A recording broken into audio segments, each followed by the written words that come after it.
아침을 뉴스로 깨웁니다. YTN 라디오 출발 새아침. 청취자 여러분 안녕하십니까. YTN 라디오 출발 새아침의 백병규입니다. 어제 그 태풍급 강풍 때문에 놀란 분들 많으시죠? 밤사이 일부 지역에서는 강풍 경보까지 내려졌다고 하는데 전국에 그 강풍이 불면서 그 외벽이 무너지거나 간판이 날아가는 등 그 밤사이에 그 크고 작은 사고가 잇따랐습니다. 다행히 현재는 강풍이 그 다소 그 잠잠해진 상황입니다만 오늘은 또 그 중국발 황사가 날아와서 미세먼지 나쁨 수준을 보일 거라고 하죠. 청취자 여러분들 그 출근길에 마스크 꼭 챙기시기 바랍니다. 김기식 금융감독원장의 그 외유성 출장 의혹에 대한 그 논란이 점점 거세지는 가운데 자유한국당과 바른미래당, 뇌물죄 및 직권남용죄 등의 혐의로 김기식 금융감독원장을 이제 검찰에 고발했습니다.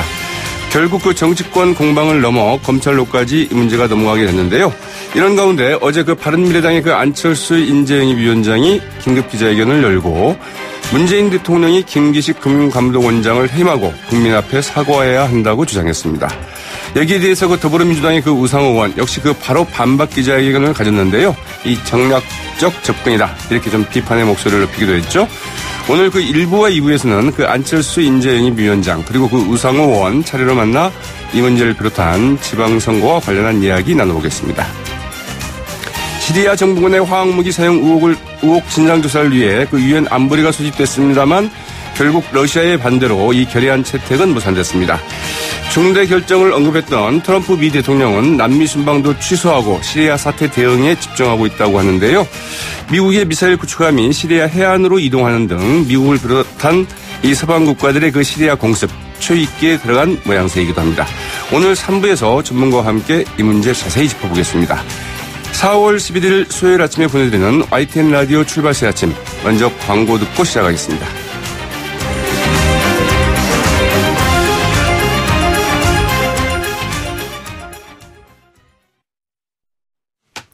지금까지 들어온 뉴스 파이낸셜 뉴스 김성환 기자와 함께 짚어드립니다. 안녕하십니까? 네, 안녕하십니까?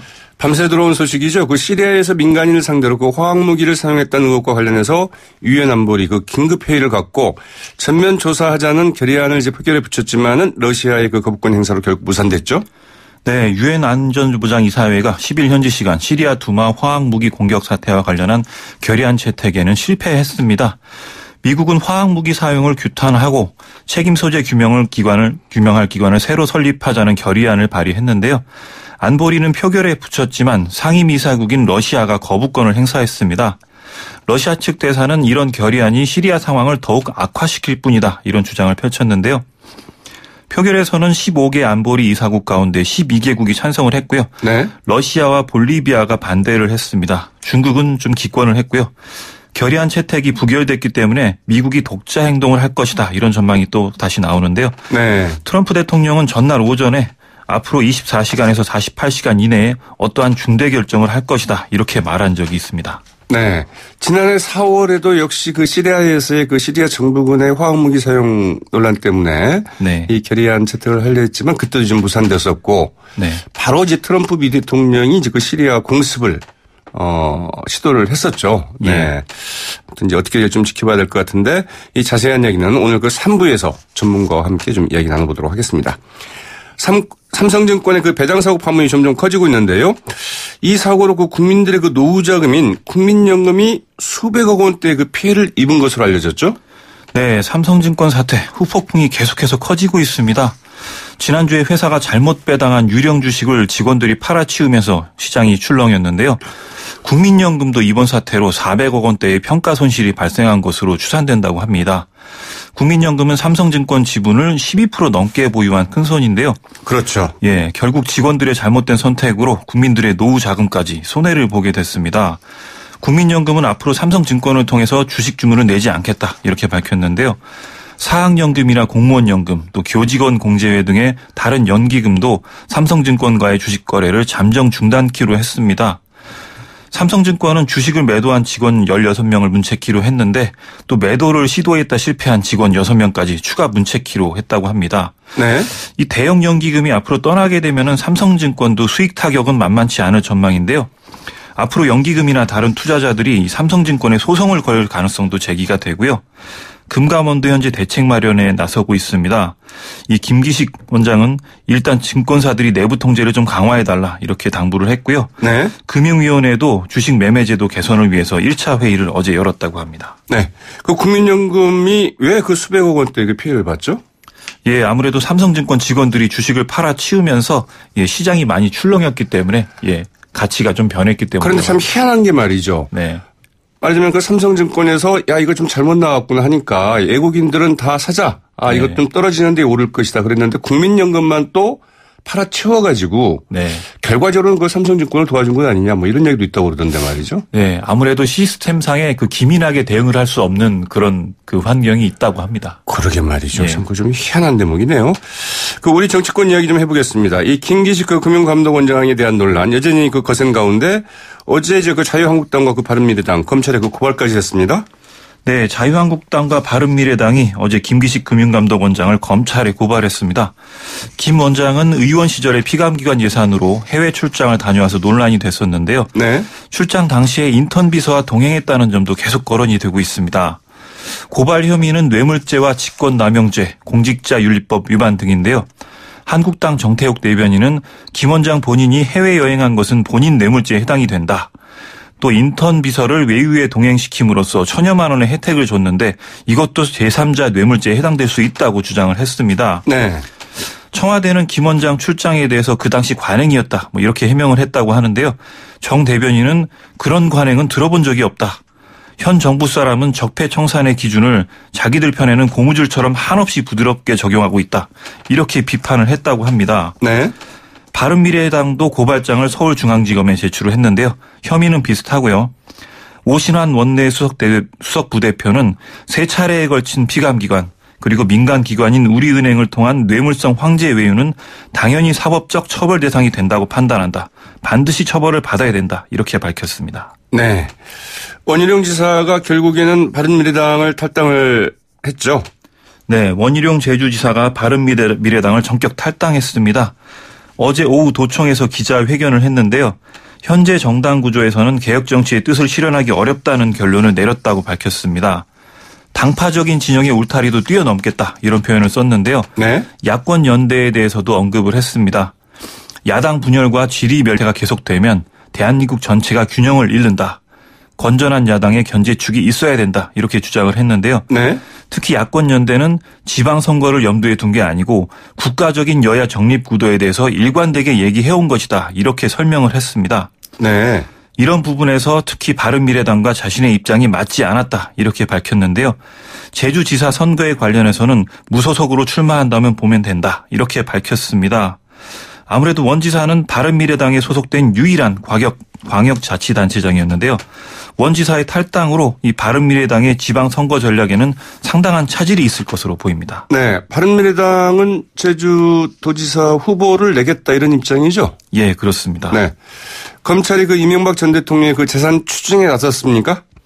네, 서울중앙지검 범죄수익환수부가 어제 이 전 대통령의 뇌물수수 등의 혐의 사건과 관련해서 법원에 추징 보전 명령을 청구했다 이렇게 밝혔습니다. 네. 추징 보전 목록에는 이 전 대통령의 실명재산과 차명재산까지 모두 포함을 시켰는데요. 논현동 자택, 부천 공장, 또 부천 공장 부지 등의 차명재산이 있고요. 법원이 추징 보전 명령을 내리면 이 전 대통령은 재판이 끝날 때까지 재산을 팔 수가 없게 됩니다. 네. 부동산의 매매나 증여도 불가능하고요. 예금도 당연히 동결이 됩니다. 논현동 자택의 재산 가치는 약 70억 원 정도 추정이 되는데요. 부천 공장 부지도 40억 원대라고 합니다. 네. 특히 부천 공장과 공장 부지의 명의자는 이 전 대통령의 조카 김동혁 씨였는데요. 김 씨는 지난번 검찰 조사에서 이 전 대통령이 실소유주였다 이렇게 진술을 했다고 합니다. 네. 어버이날을 공휴일로 지정하느냐 마냐를 두고 어제 그 관심이 뜨거웠는데 이 청와대에서도 이 찬반 양론이 좀 엇갈리고 있다는 소식이죠? 예, 많은 직장인들의 관심사였습니다. 이 청와대가 어버이날 공휴일 지정을 놓고 고민에 좀 빠진 상황인데요. 문재인 대통령이 대선 후보 시절에 이 공휴일 지정을 약속했기 때문입니다. 현재는 한 달도 남지 않은 상황인데요. 신중하게 판단해야 된다. 뭐 이런 의견이 계속해서 나오고 있습니다. 네. 내부에서는 공휴일 지정을 찬성하는 의견이 있는데요. 효도할 기회도 주고 직장인 사기도 진착할 수 있다. 이런 논리입니다. 아무래도 쉽지는 않을 것 같은데요. 입법 예고와 국민 의사 수렴, 또 국무회의 상정 등의 여러 절차가 필요하고요. 네. 일단은 시간이 굉장히 부족합니다. 공휴일 지정을 반대하는 여론도 굉장히 많은데요. 중소기업이나 자영업자들이 대표적입니다. 휴일이 많으면 회사를 운영하기도 어렵다.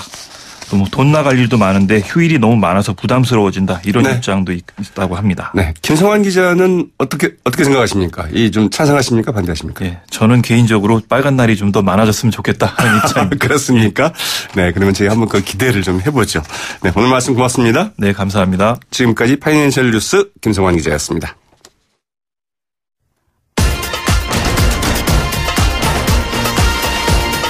여러분이 지금 듣고 계신 주파수는 FM 94.5MHz입니다. YTN 뉴스 FM.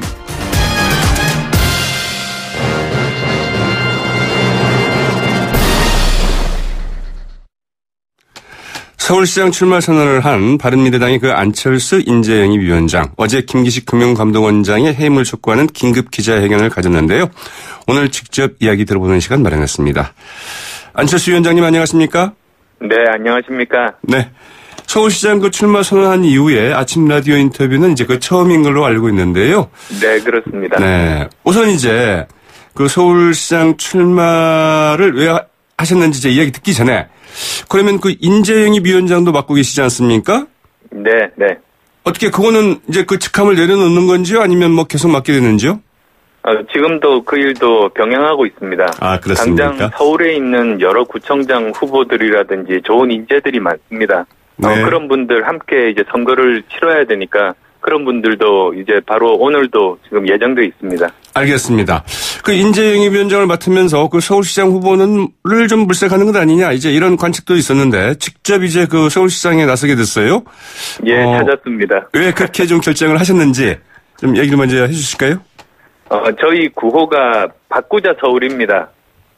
서울이 네. 지난 7년간 작은 변화들은 있었습니다만 꼭 필요한 큰 변화들이 없어서 지금 다른 도시들보다 많이 뒤처져 있습니다. 이런 네. 부분들 이제 저는 의사로서 그리고 벤처 기업인으로서 IT 전문가로서 그리고 교수로서 모든 분야에 대한 그 전문성과 그리고 또 능력을 가지고 있습니다. 이런 네. 그 능력 가지고 서울시 혁신하고 바꾸겠다는 생각입니다. 네. 저희가 이제 그 시간이 많지가 않아서 그냥 바로 본론으로 좀 들어가겠습니다. 이 출마 기자회견에서 그 야권 대표인 그 안철수에게 표심을 좀 몰아달라. 이렇게 이제 요청을 했는데요. 이 자유한국당 후보가 나오면 이 보수표 가운데 상당표가 좀 분산되지 않겠습니까? 그렇게 생각하지 않습니다. 보면은 지방선거라는 것이 총선이라든지 대선과는 다릅니다. 지방선거는 그 지자체를 누가 잘 운영하는가, 즉 당보다는 인물이 훨씬 더 중요한 선거입니다. 네. 그리고 또 지금 문재인 정부의 실정이라든지 박원순 시장의 그 시정에 대해서 불만을 가진 분들, 이대로는 안 된다는 분들이 많은데 그분들이 의사 표시를 할 그런 결집할 사람이 필요합니다. 네. 제가 충분히 그 역할을 할 수 있다고 생각합니다. 네. 여기에 대해서 자유한국당의 그 홍준표 대표는 오히려 이 김문수 전 경기지사야말로 바로 이제 이런 그 보수 우파를 결집시킬 유일한 후보다 이렇게 이야기를 했습니다. 생각이나 상상대로라면 뭔들 못하겠습니다. 아, 그래요? 열심히 하시길 바랍니다. 네. 자, 그렇다면 오늘 이제 한국당의 그 김문수 전 지사 이제 공식적으로 그 출마 선언을 할 것으로 이렇게 예상이 되는데요. 이 3자 구도로 그 서울시장 선거가 진행되지 않겠는가 이제 이런 관측이 그 좀 지배적입니다. 어떻게 보십니까? 뭐 2강 1약 정도가 될까요? 아니면 1강 2중 어떻게 좀 전개될 거라고 보십니까?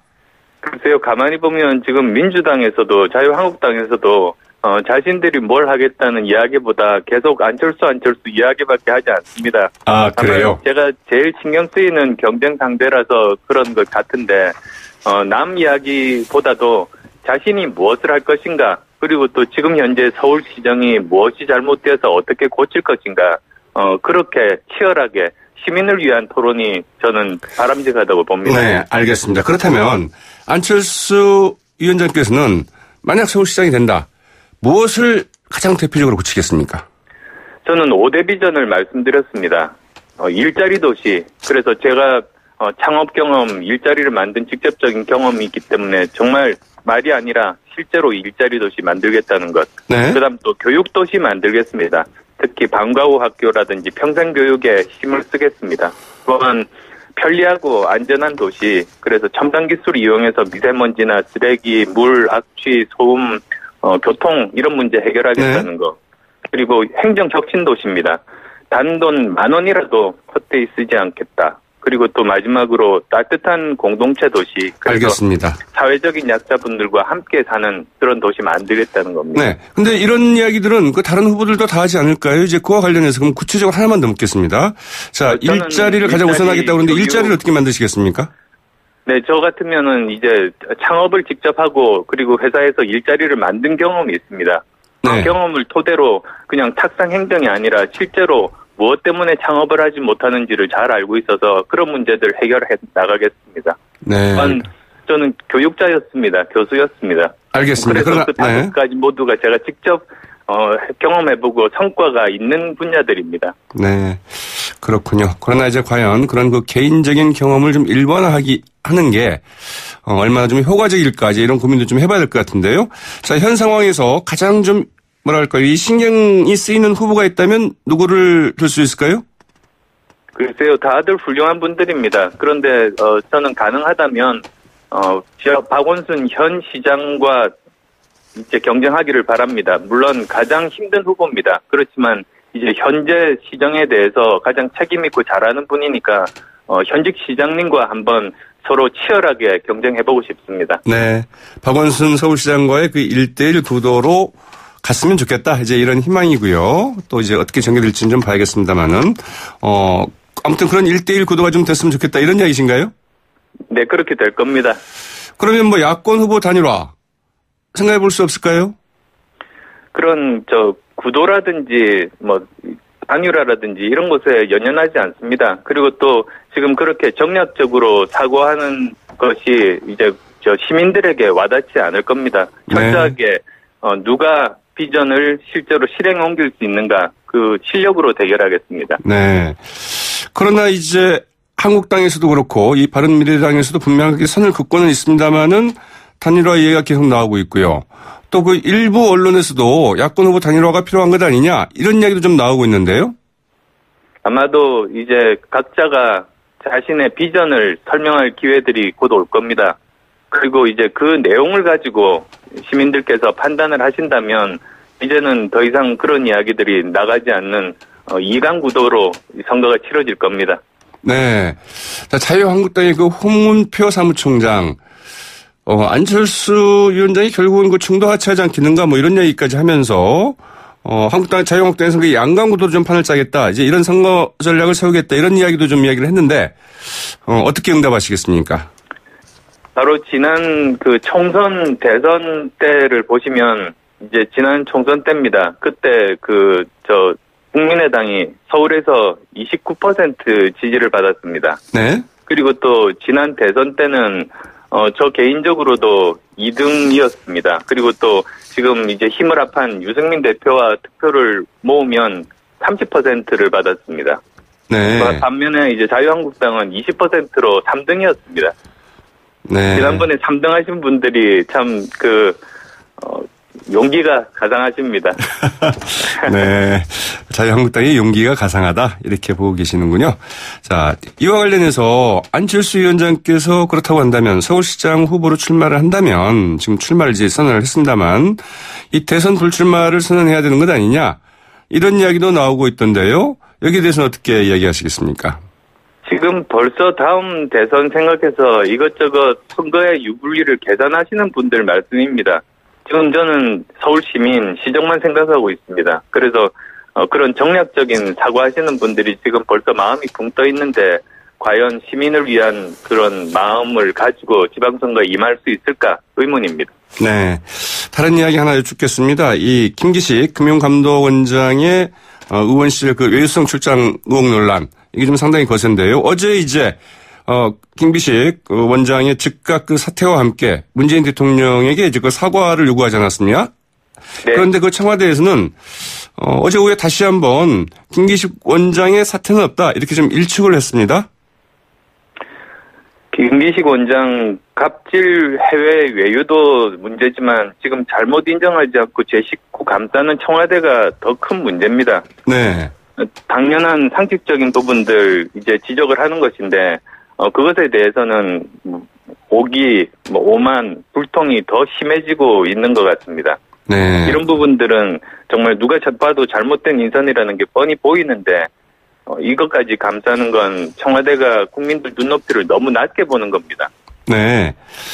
자, 그러나 이제 그 청와대에서는 이렇게 얘기를 하고 있습니다. 김기식 원장의 그 당시 이제 출장이 모두 그 공적인 목적으로 이루어졌고 그 해임에 이를 정도로 심각하지는 않다. 물론 이제 그 국민의 눈높이에는 못 미친다. 이렇게 얘기를 했는데요. 그래서 이 금융시장 개혁을 좀 좌초시키기 위해서 너무 좀 무리한 정치 공세를 펴고 있는 것 아니냐. 이런 이야기를 하고 있는데 어떻게 생각하십니까? 지금 그 청와대에서 설명 자체를 보면 돈은 먹었지만 봐주지 않았으니까 잘못이 없다. 그런 어처구니 없는 설명입니다. 그리고 또 만약에 정말로 금융개혁하자는 진정성이 있다면 처음부터 문제없는 인사 제대로 검증해서 임명하면 되는 것 아니겠습니까? 네. 이미 저는 신뢰를 상실한 김기식 원장 고집하는 것이야말로 금융시장 개혁을 좌초시키는 결과를 가져올 겁니다. 네. 그러나 그 더불어민주당의 그 우상호 의원 이런 얘기도 했습니다. 그 안철수 위원장의 주장은 너무 좀 정략적인 접근 아니냐. 인턴은 나도 좀 잘 아는데 굉장히 그 뛰어난 인재다. 이렇게 얘기를 하고 있었거든요. 예, 그거야말로 구태정치 수법입니다. 왜냐하면 지금 핵심이 인턴이 아니라 돈을 받아서 국회의원 권력을 악용을 해서 피감기관 돈을 받아서 해외 외유 간 것 아닙니까? 네. 근데 지금 엉뚱하게 또 인턴 이야기를 하면서 문제 본질 흐리고 물타기 하는 이런 게 바로 구태정치입니다. 네, 구태정치다. 이제 이런 말씀이군요. 자, 이제 그 서울시장 선거도 선거입니다만, 원희룡 제주지사가 이제 탈당을 했습니다. 지방선거 전략에 상당히 그 좀 타격이 예상되지 않느냐, 이제 이런 관측들이 나오고 있는데 어떻게 생각하십니까? 원 지사님 탈당 정말 안타깝게 생각합니다. 그렇지만 평가라든지 지방선거 전략은 유승민, 박주선 공동대표 분들의 몫이고 책임이어서 제가 언급하는 건 적절하지는 않습니다. 네, 그렇군요. 자, 이제 앞서 얘기한 것들 좀 정리를 좀 한번 해보겠는데 우선 하나 안철수 위원장께서 그 대선 불출마 이제 선언 이야기에 대해서 지금 대선을 이야기할 때냐 이렇게 얘기를 했습니다만 혹여 대선 불출마 직접 본인이 좀 선언할 생각은 없으십니까? 지금 우리나라도 그렇고 전 세계적으로 과연 지자체장 출마하는 사람이 대선 불출마 선언을 한 적이 있는지부터 저는 묻고 싶습니다. 그리고 네. 저는 지금 대선이 아니라 오히려 이번 지방선거에서 당선되기 위해서 제 모든 혼신의 힘을 다하고 있습니다. 여기에만 네. 당선될 수 있도록 제가 최선 다하겠습니다. 네. 그런데 이렇게 지지율이 좀 안 오른다 이런 이야기를 주변에서 많이 듣지 않습니까? 당 지지율이 바로 직전 2년 전 20대 총선 말씀드리겠습니다. 그때 그 선거 3주일 전이었는데요. 네. 그때 국민의당 지지율 8%였습니다. 그런데 네. 3주 후에 실제로 선거를 해보니까 27%의 득표를 했습니다. 그리고 서울에서는 29%였습니다. 네, 그렇군요. 그래서 얼마나 열심히 제대로 진정성을 보여드리느냐에 따라서 시민들께서 가만히 이렇게 보고 계시다가 결국은 마음을 주시는구나. 네. 그걸 알았습니다. 지지율은 지금 속단할 것은 아니다. 이제 이런 말씀이군요. 네. 예. 마지막으로 앞서 이제 그 이야기했던 그 김기식 금융감독원장 논란, 외유 논란, 외유성 논란이죠. 여기에 대해서 어떻게 생각하십니까? 청문회, 국정감사, 그 특검 이야기까지 나오는데 과연 그럴 만한 사안이다 이렇게 좀 보고 계십니까? 오늘 아침 신문에 언론에도 보면 새로운 그런 사실들이 의혹들이 계속 나오고 있습니다. 네. 그래서 저는 두 가지가 꼭 필요합니다. 첫 번째, 문 대통령께서 해임하고 직접 해명하셔야 됩니다. 그다음 두 번째로는 검찰총장이 즉각 수사에 착수해야 합니다. 네. 그래야만이 이 문제 제대로 바로 잡고 그리고 또 우리가 바라는 금융시장 개혁 제대로 할 수 있는 가장 시작점이 되는 겁니다. 네, 알겠습니다. 오늘 말씀 여기까지 듣겠습니다. 잘 들었습니다. 감사합니다. 지금까지 바른미래당 안철수 인재영입위원장이었습니다. 네. YTN 라디오 출발새 아침 1부 순서는 여기까지입니다. 저는 잠시 후 2부에 다시 찾아오겠습니다. 소통의 아침을 여는 공정한 목소리 YTN 라디오 출발 새아침. YTN 라디오 출발 새아침 2부 순서 시작할 텐데요. 먼저 광고 듣고 오겠습니다.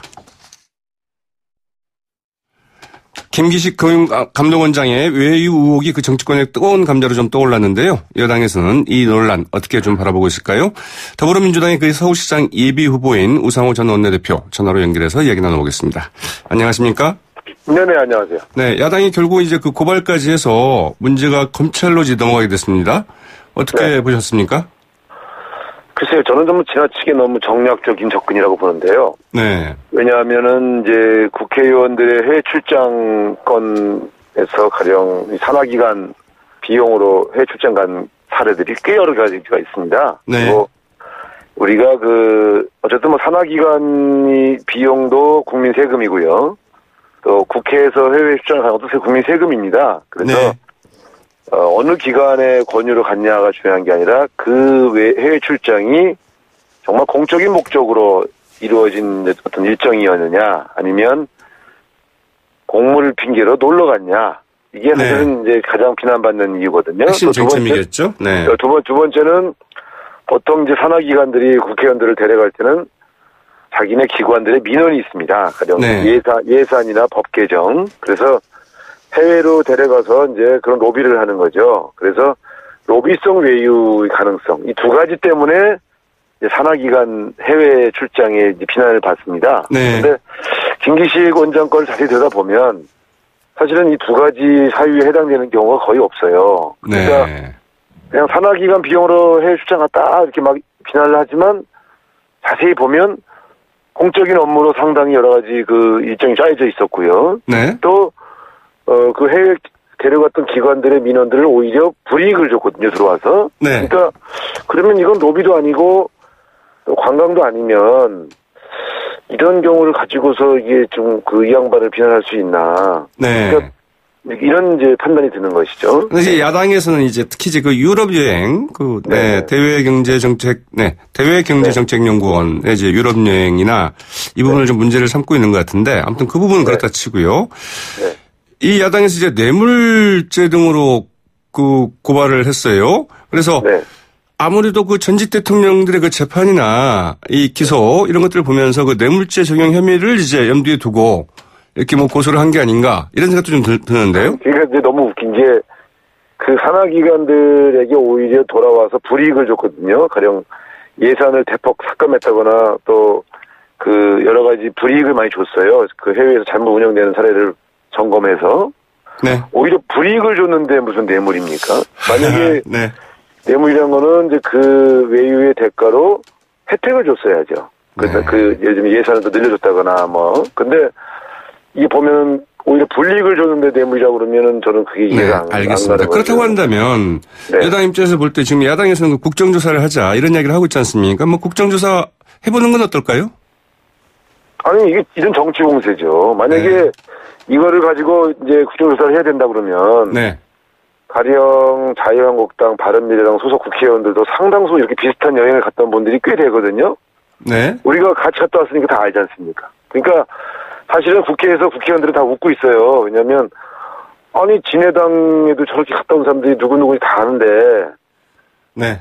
김기식 원장만 문제를 삼으니까 너무 정략적으로 보이는 거죠. 그러나 이제 일부 언론의 보도에 따르면 물론 이건 좀 확인을 해봐야겠습니다만은 네. 이 더불어민주당 내에서도 뭐 굉장히 좀 드문 사례다 이런 사례는 뭐 전체 국회의원들이 다 그렇다라고 얘기하는 것은 좀 무리가 있지 않느냐 이런 이야기가 네. 나오고 있다는 이제 언론 보도도 있어요. 아니 전체 국회의원은 아니죠. 네. 그러나 제가 볼 때는 17, 18, 19대 쪽 그때까지 보면은 전체 국회의원들이 한 3분의 1은 이렇게 갔다 왔어요. 아, 3분의 1은 이렇게 갔다 왔다? 그럼요. 그러니까 제가 삼선 의원인데요. 네. 그래서 제가 볼 때는 지금 이제 이 문제를 삼는 것에 대해서 이제 본인은 국민 눈높이에 맞지 않았다. 네. 특히 시민단체 출신으로서 겸허하게 반성한다 이렇게 사과했지 않습니까? 네. 그러나 저는 각 당의 대표들이 자기 당 내부 국회의원들 이름이 이제 곧 나올 텐데. 네. 저렇게 과잉 대응하는 거는 결국 자기 발 찍기라고 생각해요. 네. 네. 제 발등 찍기다 이렇게 보시는군요. 아니 저기 저 저도 지금 그 국회의원들 거기 갔다 오신 분들 다 알거든요. 아, 그래서 그래요? 제가 어제도 화가 난 게 아니 그럼 몇 분만 좀 이야기를 해보시지 그래요? 네? 몇 분 이야기 하시면 안 되겠습니까? 사례를 유사한 사례를. 아유, 제가 서울시장 경선 나와가지고 아 그런가요? 너무 정쟁에 끼지 않기 위해서 그런데 네. 다 알면서 저렇게들 하시는 거는 네, 이제 알겠습니다. 한번 해보는 건 몰라도 막 고발하고 뇌물죄 이건 좀 심한 것 같아요. 네. 그런데 이제 저희가 어제 그 바른미래당의 그 김관영 의원과 인터뷰를 했거든요. 그랬더니 이제 그 김관영 의원께서 하시는 말은 너무 좀 여론이 안 좋다. 그래서 결국은 이제 그만둘 수밖에 없을 것이다. 이렇게 여론의 동향을 좀 파악하고 있어요. 그분도 그렇게 말하면서 좀 찔렸을 텐데. 아, 그래요? 아, 그렇습니까? 이제 여론 얘기 하시는데. 네. 이제, 제가 볼 때는 아마 사퇴할 일은 없을 겁니다. 이게 이제 객관적으로. 네. 명백히 불법행위가 있었다거나, 또, 누가 봐도 뭐 명백히 관광만 해왔다거나, 응? 네. 뭐, 또 산하기관에 로비를 받아줬다거나 이런 사안이 아닌데. 네. 사퇴하기는 좀 어렵죠. 알겠습니다. 그러면 이제 뭐 법적이나 이런 논란을 떠나서 이 바른미래당의 그 하태경 최고위원이 이런 이야기를 했습니다. 이 386 운동권 출신들 이 도덕성으로 먹고 사는데 그걸 허무는 사건이 발생했다. 이 우상호 의원도 이제 대표적인 그 386 세대 주자 아니겠습니까? 네. 어떻게 이야기 들으셨습니까? 아니, 그러니까 저는 이제 이 공격과 비판이 이제 항상 비슷한 궤를 형성하는데요. 네. 이 문제는 결국 국회의원의 해외 출장을 어디까지 허용하고 어디까지 금지할 건가 이 문제 아니겠어요? 그렇죠. 네. 자, 그러면 사실은 제가 말씀드린 대로 17, 18, 19대 때 국회의원 중에 3분의 1 이상이 이런 방식의 외유를 했단 말이에요. 네. 그러면 이 문제 제기가 정당하려면 앞으로 국회에서 산하기관 해외 출장 혹은 여러 가지 그 해외 출장의 여러 가지 방법들에 대해서 자, 이렇게 개선하자. 이렇게 얘기하면 저는 오히려 네. 저 말은 일리가 있다 생각할 텐데 특정 세력을 찍어내려고 공격하는 것은 저는 옳지 않다고 생각합니다. 뭐 이런 사건을 통해서 앞으로는 더욱더 좀 조심하지 않겠습니까? 네. 아니 그러니까 그렇게 그런 취지로 비판을 하시는 거에 대해서는 네. 저는 겸허하게 반성하는데 알겠습니다. 김기식이라는 사람 한 명이 아주 비도덕적이었다 이렇게 비판하는 거에 대해서 제가 납득이 잘 안 간다는 거죠. 네. 자, 이제 김문수 전 지사가 이제 오늘 그 정식으로 서울시장 후보 출마를 이제 선언을 할 것으로 이렇게 보이는데요. 네. 이 대한민국이 그 위기에 빠져 있는데 그 위기는 그 공산주의, 사회주의 좌파의 그릇된 생각에 매달려 있다. 서울시장에 출마해서 그 한국에서 마지막 봉사를 하고자 한다. 이제 이렇게 얘기를 했습니다. 네. 어떻게 들으셨습니까? 글쎄요, 이분이 지난번 총선에서요. 네. 경기도 지사 하다가 이제 대구로 내려가니까 대구 사람들이 뭐 경기도 사람이 내려갔냐 이렇게 비판을 받았을 때 뭐라고 말씀하셨냐면 본인의 뼈를 대구 수성갑에 묻겠다 이렇게 말씀하셨어요. 네. 아니 대구 수성갑에 뼈를 묻으신 분이 서울로 올라오셨잖아요. 네. 그러면 뼈는 묻어두고 뭐만 갖고 오신 건지 모르겠어요. 살만 왔나? 그러니까 저는 이렇게 여기저기 지역을 옮겨다니면서 출마하는 이런 행태가 과연 바람직한 건가? 네. 좀 이해가 안 갑니다. 저는 서울 시민들이 적어도 이분이 갖고 있는 무슨 자질과 능력을 떠나서 이렇게 지역을 왔다 갔다 하시는 그런 뜨내기 정치에 대해서는 동의하지 않으실 거라고 봐요. 네, 알겠습니다. 저희가 이제 바로 앞서 그 안철수 바른미래당의 인재영입위원장과 이제 네. 그 인터뷰를 했는데요. 역시 네. 그 김기식 원장 즉각 좀 사퇴를 해야 된다. 그리고 네, 청와대는 좀 문재인 대통령 사죄를 해야 된다. 국민들에게 네. 이렇게 이야기를 했습니다. 네. 어제 이제 우 의원께서 이 부분에 대해서 좀 얘기를 하지 않았습니까? 네네. 그 안철수 후보가 이제 서울시장 나왔으면 서울시 정책에 대해서 주로 논의하고 국민들에게 지지를 호소하셔야지 김기식 원장권으로 발언한 것은 적절하지가 않아 보이고요. 특히 네. 무엇보다도 본인도 그 부인 김미경 여사랑 카이스트 비용으로 미국 출장 가신 적이 5번 있거든요. 가서 네. 딸 만나고 오시고. 그러니까 그러면 본인도 자기가 했던 그 외유에 대해서 카이스트도 국민 따위 때문에 국민 세금이에요. 그러니까 네.